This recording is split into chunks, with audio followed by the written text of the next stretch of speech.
Guys আজকে game খেলার জন্য যখনই আমার নুব আইডিতে আসি তখনই খেয়াল করি আমার নুব আইডি কোনো একটা গিল্ডে জয়েন হয়ে গেছে। কিছুক্ষণ পরেই খেয়াল করি ওই গিল্ডের একটা প্লেয়ার আমাকে ইনভাইট দিছে।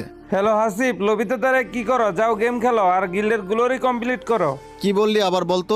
কি রে, শুনতে পাস নাই আমার কথা? একবার না বললাম যা গেম খেল আর গিল্ডের গ্লোরি কমপ্লিট কর, না হলে কিন্তু গিল্ডে থেকে কিক মেরে দেবো। বুঝতে পারছি আমার কথা? এখন যা, চলো যা আর গ্লোরি পূরণ কর। আর যদি গ্লোরি না দেই তাহলে?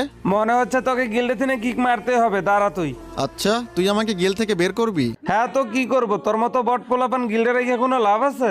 আচ্ছা ঠিক আছে, তুই একটা কাজ কর, তুই তো সবটা দিয়ে চেষ্টা কর, দেখ আমাকে গিল থেকে বের করতে পারিস কিনা।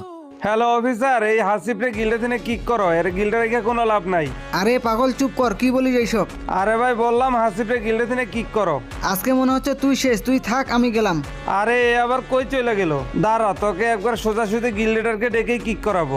আরে ভাই তুই ডাক না, অফিসার ডাক, লিডার ডাক, তোর যাকে ইচ্ছা মন চায় ডাক। হ্যাঁ বল, কি হয়েছে? এক মিনিট, তুই হাসিবের গ্রুপে কি করিস? যা গেম খেল আর গ্লোরি কর। আরে লিডার, আমার কথা তো আগে শুনেন। এই হাসিবরে গিল্ডে থেকে কিক করেন, এই গিল্ডের গুলিরি মুলিরি কিছুই দেয় না, এর গিল্ডে রেখে কোনো লাভ নাই। আরে সাবধানে কথা বল, আর একবার এই কথা বললে কিন্তু তোকে গিল্ড থেকে কিক করে দিব। এখান থেকে যা আর চুপচাপ গেম খেল, বেয়াদব পোলাপান। আরে হাসিব ভাই সরি, এসব নতুন পোলাপান তো, তাই আপনাকে চিনতে পারে নাই।